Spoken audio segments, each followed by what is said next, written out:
rules of comedy. Oh. And the question I have here is, does comedy have rules? And I think comedy has one rule. Okay. And that rule is don't violate your principles. Which to me, that is, vulgarity, punching down, blasphemy. Those things, that's not funny. That's a violation of principles, whatever principles you hold dear or what have you.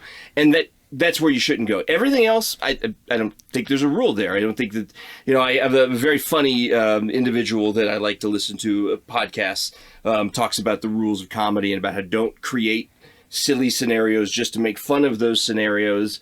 Like, for example, giving your character a silly name, and other people will say, that's a silly name, and then they kind of manufacture a laugh. I think, all fiction sort of relies on that. It's all meta, right? And I don't find those sorts of things to be offensive.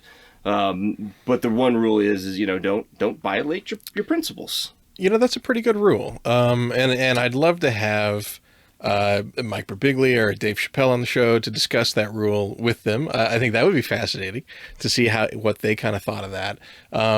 Because I think a rule, and it can't be the only one, and it can't be the ruling rule, but I think a huge rule of comedy is it's got to be funny. Well, yes, and right. and I don't say that. I'm not being facetious when I say that. I mean, there's really, to me, I'm a very hard individual to offend.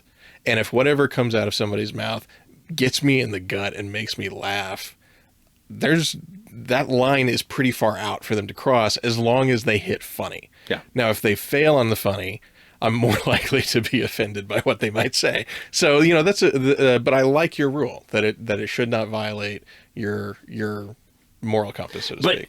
But if that being my main rule, that means that generally speaking, sort of comedic theory, I kind of reject it, right? And I instead rely on intuition, right? So if it's funny, it's funny. And if it's not, it's not.